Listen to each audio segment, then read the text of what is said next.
Hello everybody, my name is JoyofCrimeArt, and I have a confession to make. I think the Powerpuff Girls 2016 isn't that bad.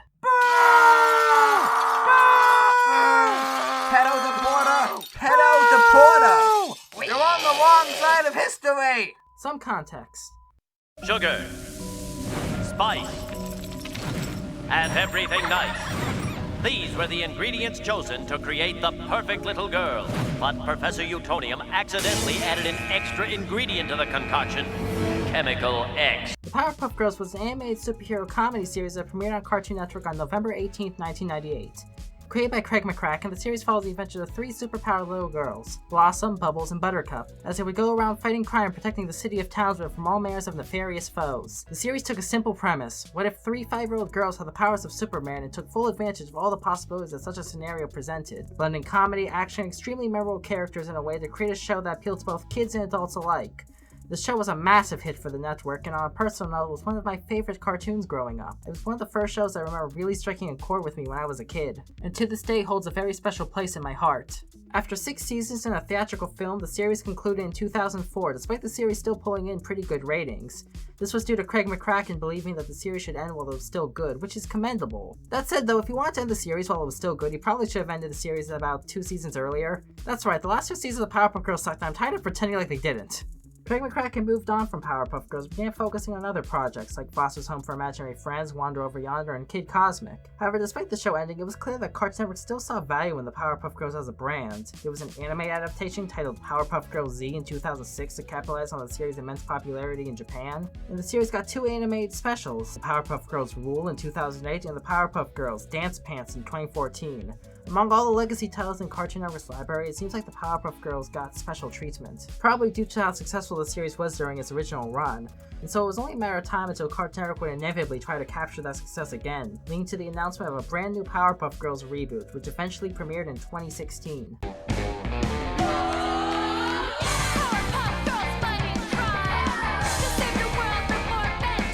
Personally, when the reboot was announced, I was cautiously optimistic. I mean, I love the Powerpuff Girls, even own the complete series on DVD, so the prospect of seeing new Powerpuff Girl adventures from a team of talented artists who likely grew up on the show themselves sounded really cool.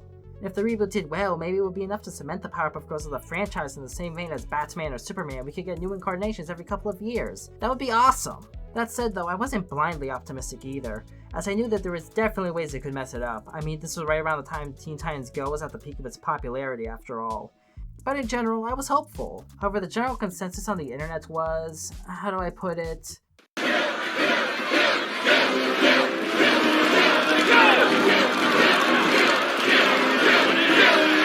Not quite as positive, to put it lightly. The show had gotten itself into several minor controversies before release that had fans feeling unsure about the show.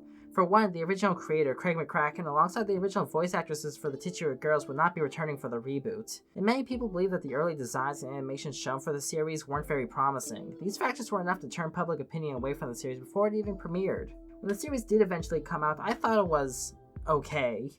It had gone in some directions that I wasn't really the biggest fan of, but I hardly thought it was the worst show ever or anything. I thought it was fine. I was sort of hoping that the early episodes were just the new crew finding their footing and the show would eventually improve as time went on. But as episodes continued to air, it seemed like the hate online only grew, with many declaring it to be the worst thing Cartoon Network had ever produced. Seeing the amount of hate the show was getting online felt a little disheartening to me back in 2016. Even though I didn't love the series like I did the original, I was still rooting for the show to succeed, but it seemed like when you went online, you couldn't find anyone who had a single good thing to say about the series. And with the amount of hate people were giving the show even before it aired, it felt to me at the time like many people weren't giving the show a fair chance. As time went on, even I eventually ended up dropping the series, partially due to my family losing cable for a while, partially due to Cartoon Network moving the show around on their schedule after its first season, and partly due to it being hard to justify keeping up with a show that's just okay. Powerpuff Girls 2016 lasted from 2016 to 2019 with a grand total of 3 seasons, and ended with very little fanfare, relegating new episodes to Sunday afternoons with next to no reruns. It felt like the series was only kept around to justify merchandise. The series went out with a whimper, as I saw almost no one even notice the series had ended, as many people had stopped caring about the show all the way back in 2016. So as a result, most people's perception of the series was only based on the first couple of episodes. Which I get, if you don't like a series' first couple of episodes, you're not going to keep watching, that's understandable. But the series always fascinated me, from the choices made when making it to the reception it received upon its release. So one day I decided to do the unthinkable. I decided to watch every episode of the series, in order to see if the series was really as bad as everyone said it was, or if the hate was overblown. So let's dive in and talk about Powerpuff Girls 2016.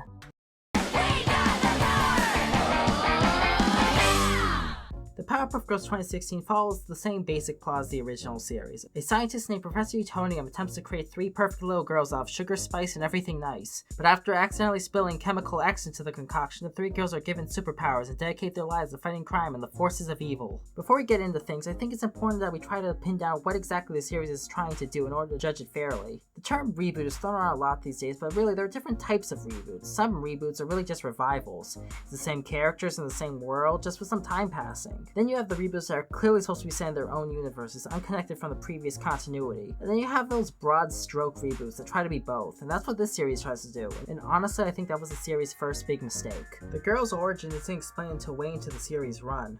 So if you were a kid watching this series, you have no idea why these girls have their powers. I mean, it's not the biggest deal in the world, but it's probably not the best idea to expect the audience to know the lore going in when your target audience are kids who weren't even alive when the first show aired. I know they're trying to appeal to older fans too, but let's be real, all the older fans already hate you. There's no point trying to appeal to them now. They try throwing in a few references implying that the events of the old show still happened in this continuity, but it doesn't really make a whole lot of sense. So it's easier to just imagine this show as its own separate universe. And I say this mainly because these girls are completely different characters from these girls. Yeah, out of all the changes the reboot has made, the one I think is most drastic and surprisingly least talked about are the changes to the girls themselves. So let's go through them each one by one, shall we? First we have Blossom, the commander and the leader. In the original show, she was the courageous, responsible, level-headed leader of the team. However, while she does retain a lot of those traits from the original series, this Blossom is a lot more neurotic and more of a control freak than her previous incarnation, liking things to be done in a very specific way and easily losing her cool when things fall apart. This Blossom definitely seems more unhinged, as more of an ego than her 98 counterpart. She's also a lot more awkward, nerdy, and in general more of a stick in the mud than her previous incarnation. We made dioramas in geography class and I worked really hard and the teacher gave me an A+. And that's a problem. Why? He gave everyone an A+. I sneezed in a box. If grades are meaningless, then I am meaningless. I can't live in this world. Next we have Bubbles, with joy and the laughter. In the original series, she was characterized by her kindness and sensitivity. She was a bit of a crybaby, but had a tough side to her as well, showing that she was just as capable as her sisters. Meanwhile, this Bubbles is a lot more ditzy. Okay, maybe ditzy isn't the right word. This Bubbles is as dumb as a bag of rocks, often going on these rambling, nonsensical tangents that go nowhere, and usually playing the role as comic relief. She's still perky and energetic, but her lack of intelligence and overall silliness does seem to get more focus in this version. Ask yourselves, what is friendship? Here we go. Is it the ship atop the friend seat bouncing in the ocean over waves? Saying hi to seagulls? Solving mysteries? Or is it a submarine? Diving deeper and deeper into the sea of understanding, yet also still saying hi to seagulls, who are in their own submarine. And furthermore, Bubbles, quit stalling! And finally we have Buttercup, the toughest fighter. Buttercup in the old show was typically surly, aggressive, and always up for a fight. This version of Buttercup is probably less angry on the whole, and a lot more lazy and mischievous. There's almost a Bart Simpson quality to her. She's more of a troublemaker in this series. She's also a fair bit dumber and a bit more of a jerk in this version, more willing to do morally questionable actions for her own benefit. Stand back! I'll handle this! Buttercup! Stop pressing random buttons!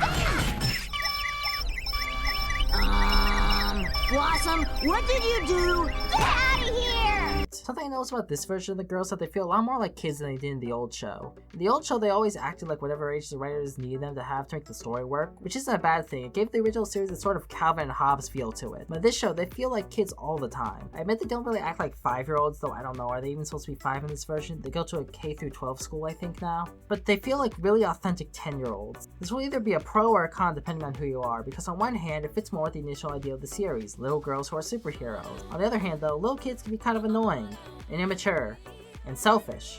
These traits do carry over to the girls here. These versions of the Powerpuff Girls feel a lot less competent than the originals. They get captured a lot in this series, especially early on. And these traits might bother some people, and I get it, but others might appreciate the added sense of realism. But something I do admire is how the girls play off each other in this series. They feel like real sisters, with each of them having their own dynamic with each other. Buttercup and Bubbles will often team up against Blossom in order to get into mischief together. Blossom and Buttercup will often pick on Bubbles for no reason other than the fact that she's the quote-unquote youngest. It's a little cruel, sure, and you can argue that makes them all more unlikable, but I feel like this is how real siblings their age would act. The show also wasn't afraid to give the girls some extra depth either. It's the little things, like how Bubbles is into coding. I know this was done because of an initiative Cartoon Network was pushing at the time to promote female empowerment through coding, but they could have easily made Blossom the coder, since she's the quote-unquote smart one. But no, they went with Bubbles, highlighting how art and creativity can be just as valuable as intelligence in regards to programming. There's another episode where Buttercup gets put into advanced math. Buttercup! The whole time I was expecting, that cartoon thing where at the end of the episode revealed that it was actually Blossom who was put into advanced math and it was some kind of mix-up, but no, they stick with it. At first, making Buttercup so smart out of nowhere felt a little bit out of character, but once they explain how Buttercup does everything through mental math, tying it into Buttercup's general mindset of always going with the most direct approach to any given problem, you actually kind of start to get it. It feels like the show does try to go through the effort to push the girls beyond their typical smart one, cute one, tough one archetypes. I'm not going to say that these incarnations are better or worse than the original versions, they're just different. And honestly, I think that's a good thing. I'm glad the show mixed things, as it allows this incarnation of the girls to feel distinct to this series. It'd be boring if the girls just acted like how the girls in the original show would act. And while they are different, they don't feel so different that they feel unrecognizable from their original counterparts. It feels like a natural progression. But what's a superhero show without its villainous cast? The way the show handles its villains is sort of odd. Villains like Mojo Jojo, him, and Princess Morbucks are all regulars, while villains like the Amoeba Boy and the Gang Green Gang only have one episode dedicated to them as central antagonists. Fuddy Lumpkins and the Rowdy Rough Boys are relegated to nothing more but cameo appearances, and Sedusa doesn't even appear at all. Like, out of all the villains they chose to focus on, I think they made the right choices, but why couldn't they include all the old villains? Like, I know they want to add new villains too, but you had plenty of episodes, you could have worked them all in. Though I'll give the Gang Green Gang a pass on this one. I mean, around this time, Ace was pretty busy fulfilling his commitment to the Gorillas. Most of the villains in the series are pretty similar to their original counterparts, albeit a bit more comedic, which does take a bit of the edge off some of the more serious villains like him and even Mojo to a lesser extent, which kind of sucks. Don't expect episodes like Speed Demon from this reboot is what I'm getting at. The villain who's probably the most different from their 98 counterpart would have to be Princess Morbucks, who in addition to having a new voice actress like the girl, is also given a slightly tweaked personality. She's a lot less whiny than the previous version of herself, and she has a sort of Jake Paul Rice Gum thing going on where she's really into rap and has this crew that always follows her around. These are the type of updates I can get behind, as it still fits within Morbucks' character while also reflecting the trends of today.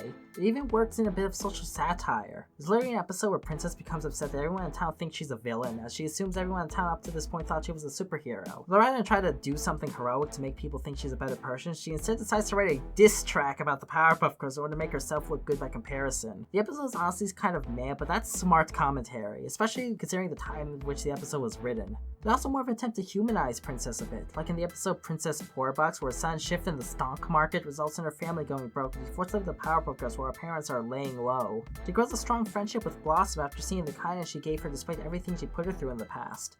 Of course it doesn't last, and she's back to being evil at the end of the episode, but still, it's a surprising amount of depth that helps this version of Morbucks stand out. As odd as it sounds, Morbucks honestly feels more like the main villain of the Powerpuff Girls than Mojo does in this series. I think part of it is due to the series being more slice-of-life focused, and Morbucks is the only character who can be a villain in both the superhero and slice-of-life plots due to her attending the same school as our leads. Plus, you can just kind of tell that the crew really liked writing her, and hey, I'm not complaining. But as I previously said, the show also introduces a plethora of new villains. We have Man-Boy, a small child who's obsessed with all things that are perceived as manly. This joke wears thin pretty quickly. I feel like they could have done more with the fact that he's a child trying to act like how he thinks a man is supposed to be, but half of the time I forget he's even supposed to be a kid due to the voice acting. And then there's the sister duo, Bianca and Barbara Bikini, who fashionista themed supervillains who I never even found that engaging.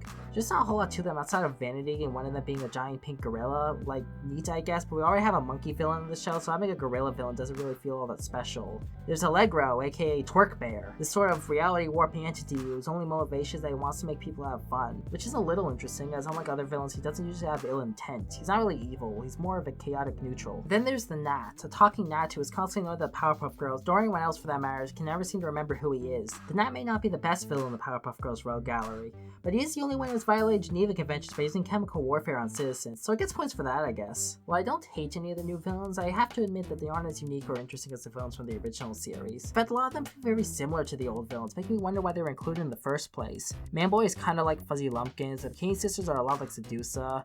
Allegra, while being a bit different in personality, feels a very similar role to him for them both being reality warping beings of chaos. And the Gnat has the same gimmick of not being taken seriously as the Amoeba Boys, even if the Gnat is actually somewhat competent. However, there is actually one villain who is fairly original, and that would be Silico. I am Silico.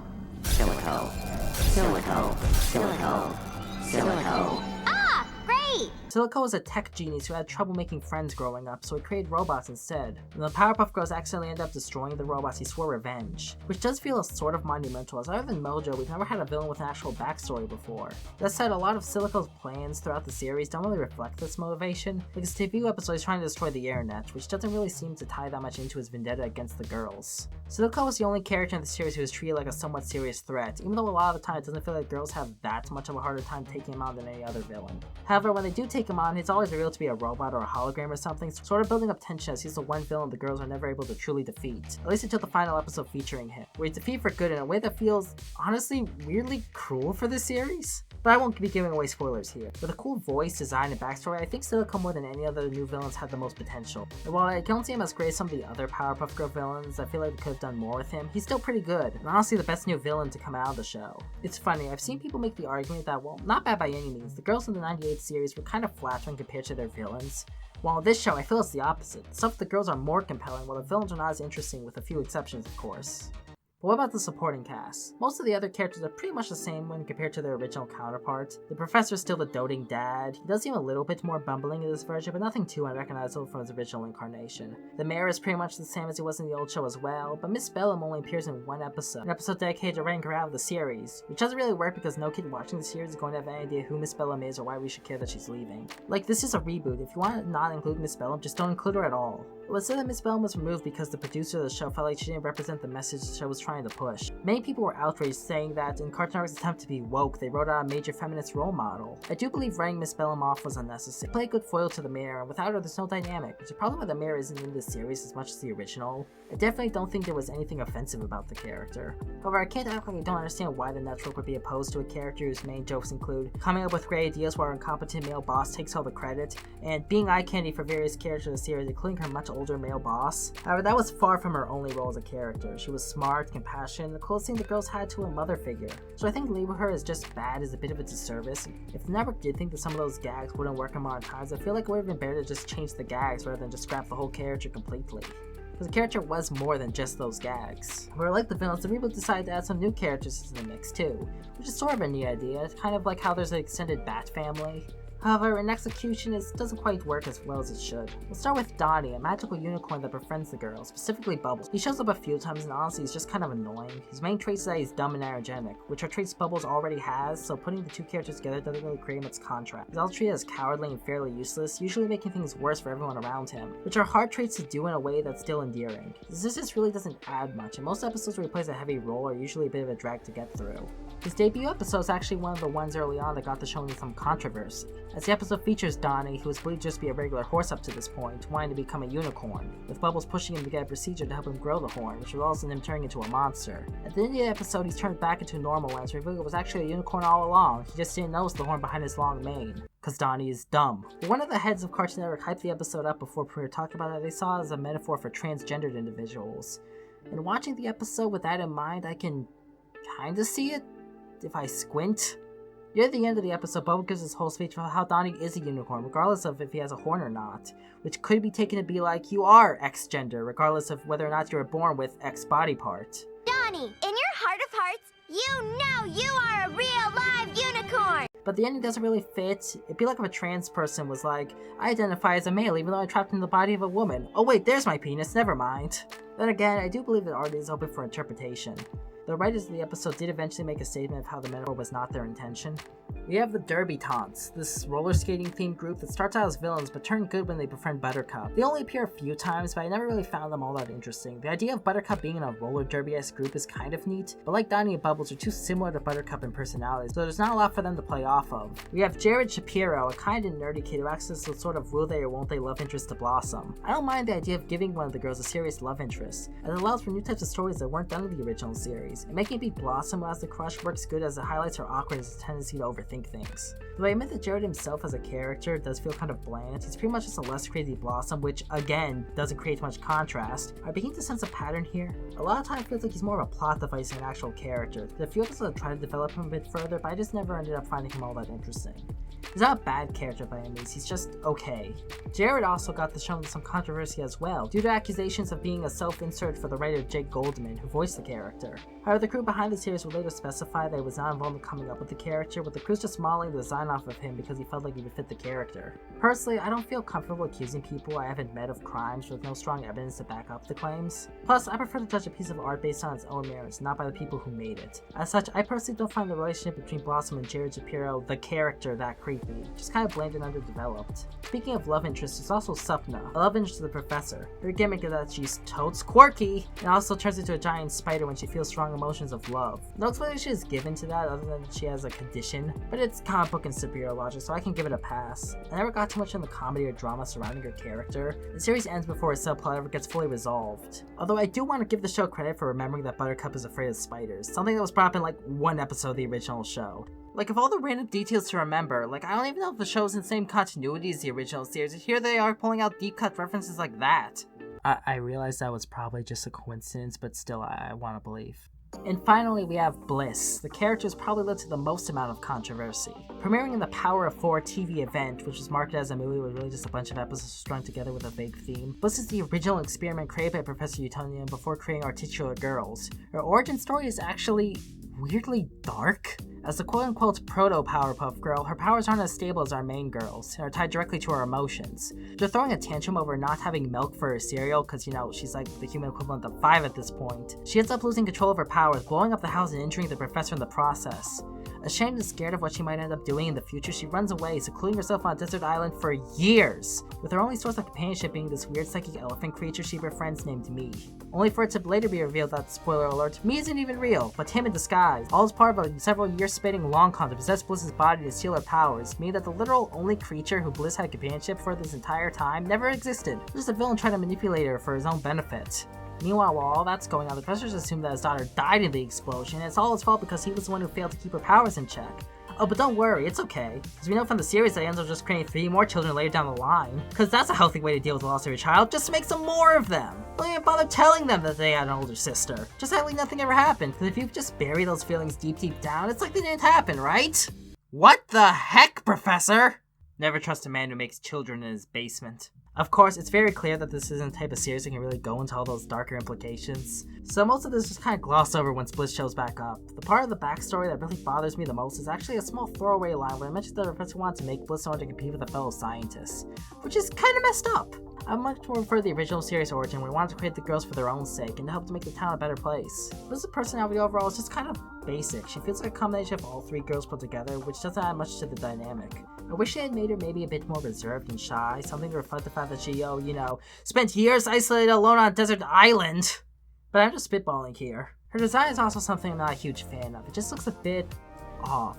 The purple coloring looks good, and it's a nice homage to Bunny, the 4th Powerpuff Girl from the original series who also had unstable powers. At first I thought it was a little weird that Bliss was a completely different race from the rest of her family, but the more I thought about it, the less odd it really seemed. I mean, the girls are all artificial, and the main 3 girls have different hair and eye colors, so her being black isn't really that out of place, but the blue hair looks odd to me. I think it's mainly because all the other girls have normal hair colors, and the fact that it's such a bright shade of blue just makes it stand out even more. She also has these weirdly long legs and out of place hips. I know it's supposed to indicate that she's a teenager, and I admit I have no idea how you would design the Powerpuff Girls as teenagers or adults while still making them look like the Powerpuff Girls, but it just doesn't look right to me.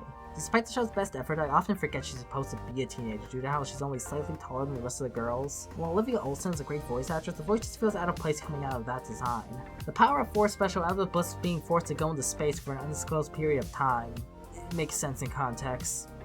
Sort of. which feels very much like a way to write her out of the series in a way where they don't have to mention her ever again. However, she does actually make several more appearances in the series, even becoming a space cop, dealing with more cosmic level threats while the girls stay in Townsville. It does feel a little weird writing her out of the story, as the special puts so much focus on the importance of family and sisterly bonds, but I do understand how adding her to the main cast would mess with the dynamic a bit too much. I think they found a good middle ground. While I have no concrete evidence of this, Bliss's very existence does feel a bit like a case of executive meddling.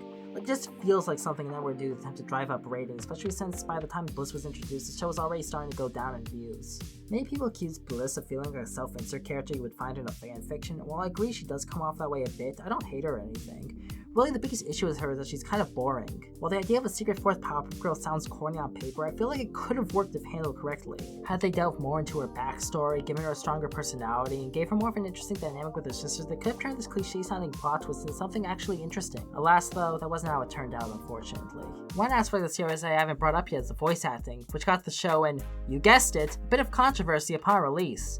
You must really be shocked at this point, aren't you? This was due to the fact that all the original girls, as well as Princess Moreira for some reason, were all recast or replaced with new voice actors instead of their original 98 counterparts. Fans of the old show were outraged, even the voice actresses of the original girls themselves got into it too, being upset that Cartoon Network didn't ask them if they were interested in reprising their role, even going so far as to call it a stab in the heart. Some fans even gone as far as to call it sexist, since only the female characters were replaced while the male ones got to keep their part. Personally, I feel like the whole situation is a bit overblown. The show is a reboot, it's supposed to be a new interpretation of the Powerpuff Girls. Like I said earlier, these girls aren't the same characters they were in the original. By allowing the girls to have new voice actors, it allows for these interpretations of characters to stand out all the more. Not to say that the old cast couldn't have done a good job voicing these versions of the girls, they're all talented actors, so I'm sure it could have been done, but it would have just felt like more of the same. Besides, the original actress had 6 whole seasons, 2 specials, and a movie where they got to voice these characters. Is it really that big of a deal to try something different for this interpretation? I always find it weird whenever these reboots come out and there's a controversy about recasting, because it always seems like it happens very inconsistently. NoMBe got mad at say DuckTales 2017 or Rise of the Teenage Mutant Ninja Turtles when those shows didn't get back their original actors. Well, those shows get a pass, well this show doesn't.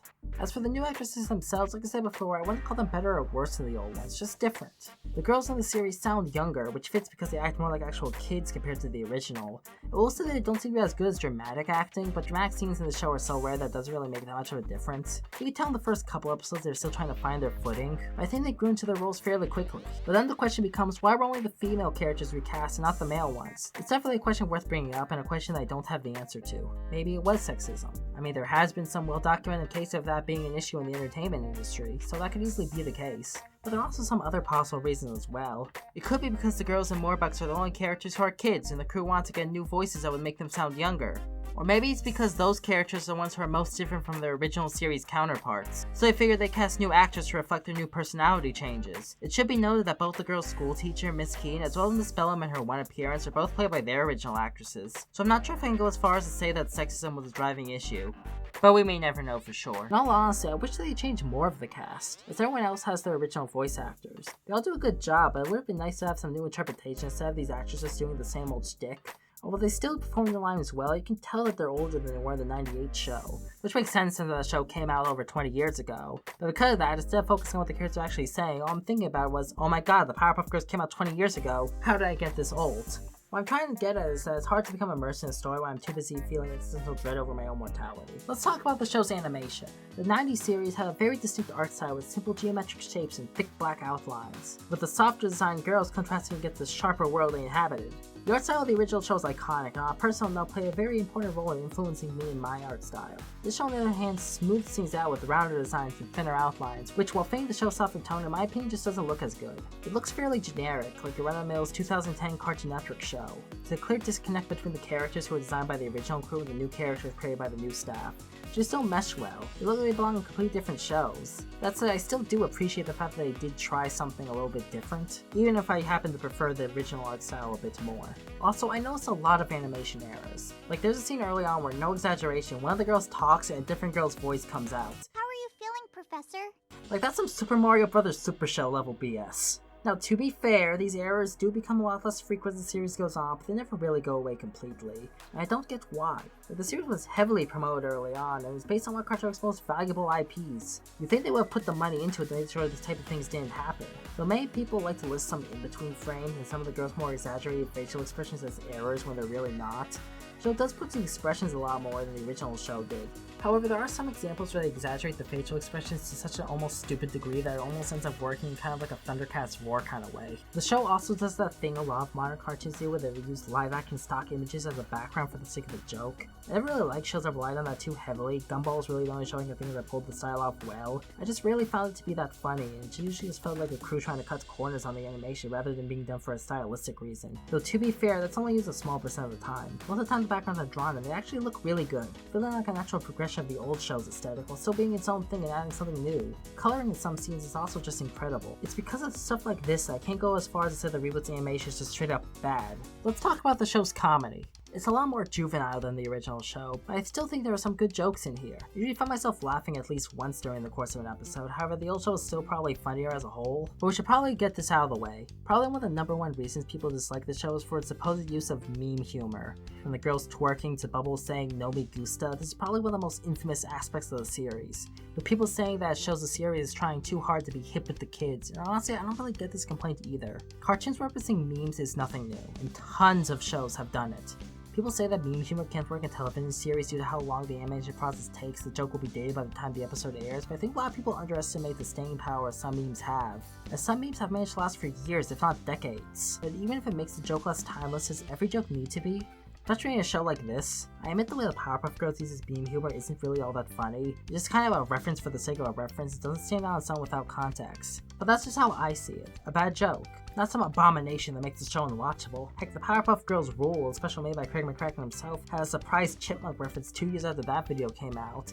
I like the infamous "NoMBe gusta" moment. It was just a reference for reference's sake. Yeah, I see no one complaining about that moment. The same with the twerking scene. Is it kinda gross? I guess, but it's not like the Powerpuff Girls 2016 were the first kid show to have butt jokes. It's far from the worst thing out there. And even if you disagree with me and think the modern humor is awful and cringeworthy and that the twerking is too sexualized, that's fair. But it probably takes up a grand total of like 30 seconds of the entire series, if that.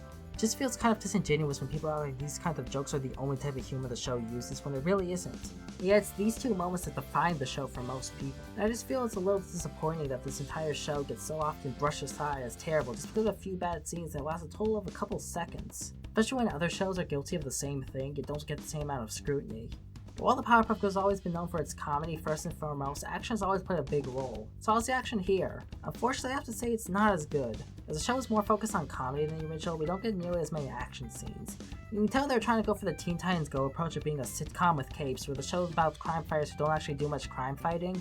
Or it's a bit better here than other examples of the trope, the Powerpuff Girls was always a comedy first. But the market is so oversaturated with the type of content, I can get why so many people will be turned off by it. While we do get the occasional fight scene, they tend to not be as impactful, for several reasons. Part of it is due to the softer art style, which makes the monsters they fight seem less intimidating. Part of it is due to the series' more lighthearted tone in general, making it feel like the girls are never in any real danger. And part of it is due to the change of television standards between 1998 and 2016. You just can't have a Y7 show nowadays featuring the same amount of violence and gun use that the original Powerpuff Girls had. It just would never fly. I would have preferred if they gave the show a PG rating so they could have just as much, or at least close to the amount of violence and action the original show had. But Cartoon Network wanted the show to be marketable, and that means appealing to a broader audience. I get it. However, I see a lot of people acting the show as no violence, which is just untrue, especially as time goes on. The violence is there, it's just a lot more infrequent. But what about the writing? I'd say it's mixed. Obviously the quality varies from episode to episode. There are a lot of times where I get the feeling that maybe the story could have been a little bit stronger if they had just given it a little bit more polish. One thing that did surprise me, however, was how the show actually evolved and changed quite a bit as time went on, with the early episodes honestly being the worst. These were the hardest episodes for me to get through, as many of the episodes just felt like rehashes of episodes from a previous show. You could tell early on that the crew behind the show felt pressured to make the show more like the original series, as early episodes feature more elements of the old show, like the narrator and the "so once again, the day is saved" end cards. These elements are quickly dropped, and I will say if you don't have a reason to put them in, then yeah, don't try to force it. It's sort of unfortunate that the show's earliest episodes are some of its worst. They feel like it painted the show in a very bad light for many people who first watched the series when it premiered. The show begins hitting its stride more in season 2, when it feels like the crew behind the show has a much clearer idea of what they want the show to be, with the plot starting to feel more original and the characters starting to feel more defined. However, around the first half of the third season, I began to notice another shift where it honestly began to feel more like the original series. Episodes focused more on crime fighting, and Mojo regained his spot as main villain, which had previously been usurped by Princess Morebox. I feel like by this point the crew had actually heard about some of the criticism the show was facing and were actually starting to address it, but not in a way that felt too forced. It felt like a good mix between the two series' different styles. And then near the second half of the third season, the show just got weird, giving us episodes like the one where Bubbles becomes the leader of a cult that worships a giant spoon and she uses her power to wage war against all the dentists in Townsville. And the one where Buttercup and Bubbles get into a lab accident resulting in Buttercup growing a tail with Bubbles' head attached to the other end. It is unfortunate that the show got off to such a rocky start, as it resulted in most of the people's first impression of the series being the series at its worst. I mean, I can't exactly blame the detractors for not sticking around. Those first few episodes weren't that good, and I understand not wanting to invest yourself in a series you don't like off the off chance that it might end up improving. However, I think it's actually admirable that the show actually listened to its detractors and improved as time went on. And I feel like many of the series detractors who watched the first few episodes and hated it are left out missing a big picture of what the series actually is like, as it does genuinely get better once you get past its rocky beginning.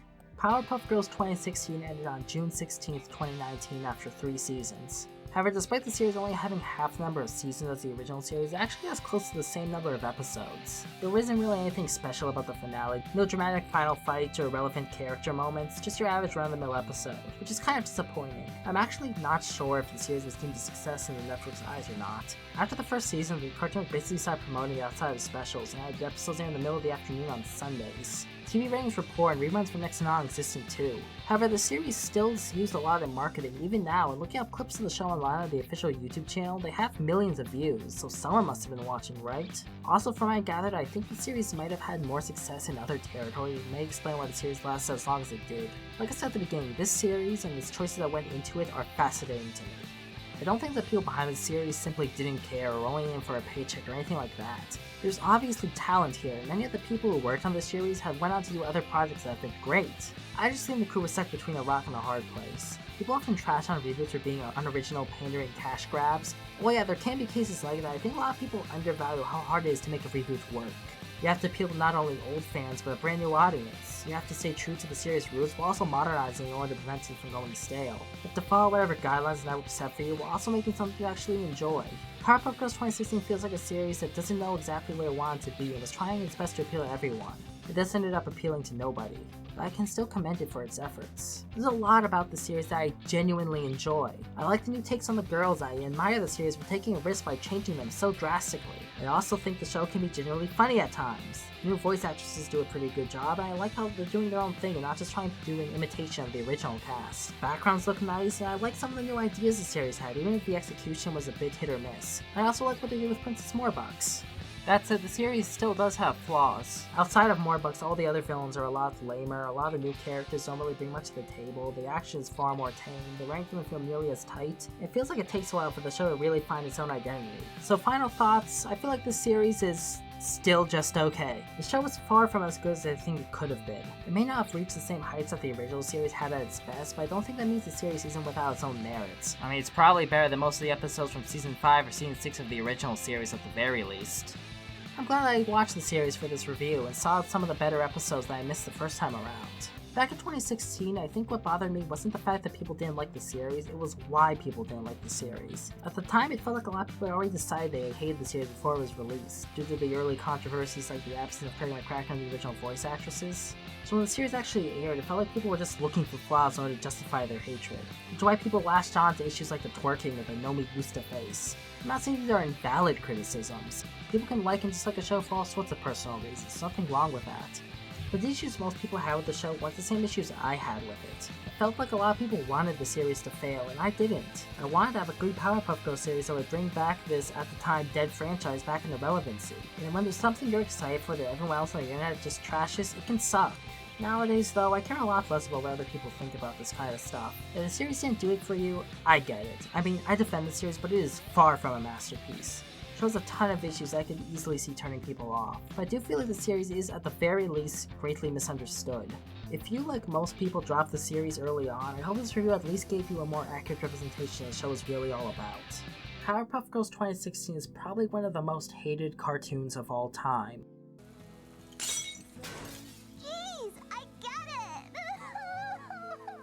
While shows like Teen Titans Go and Thundercats Roar might be hated, they at least have a somewhat vocal minority that will defend them. But I've seen practically nobody defend this show as being even okay. But I don't know, despite all the flaws, I just can't help but have a soft spot for this show. It is now 2022, 6 years after the 2016 Powerpuff Girls series premiered, and a new Powerpuff Girl reboot has been announced. A live-action series set to air not on CN, but the CW, following an older version of the girls who have become disillusioned from crime fighting and have gone their separate ways, only now being forced to come together out of retirement in order to stop a greater threat. General consensus on the internet was, how do I put it?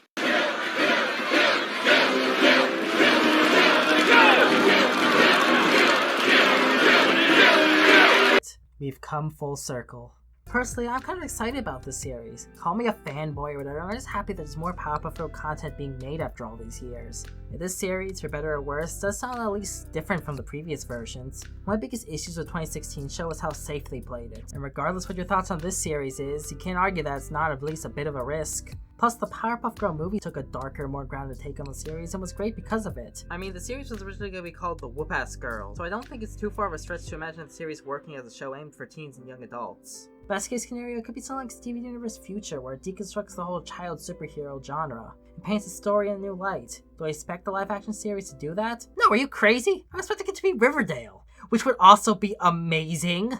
The way I see it is a win-win. If the series is good, then we get another good Powerpuff Girls show. And if it's a train wreck, at least it'll be a glorious train wreck.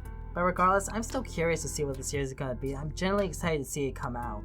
Because at the end of the day, if something you love is at all popular, reboots are going to be a near inevitability. So good or bad, you might as well make the most of it. Personally, as an artist and writer myself, I think it's really cool seeing different ways artists are able to interpret a piece of media. I mean, look at Powerpuff Girls for example. It's amazing how much each version managed to stand out from the last. And this is a franchise that, in the grand scheme of things, isn't really that old. Sure, you might not love every entry in the franchise's history, but to someone out there, that's their interpretation, and I think there's value in that. I love the Powerpuff Girls. I have since I was a kid. I'm glad that it has stuck around so long. I don't know what the future will hold for these girls, but regardless of what happens, I'll be sticking around to find out. You better not cancel the CW! Don't you dare do me dirty like that! What did you think of the Powerpuff Girls 2016? Do you think it's as bad as everyone says it is? Or do you hold a soft spot for it like I do? Leave those thoughts in the comments down below. And if you like this video, please feel free to like it, subscribe, and consider checking out my Patreon if you want to see more videos like this. And as always, have a great day.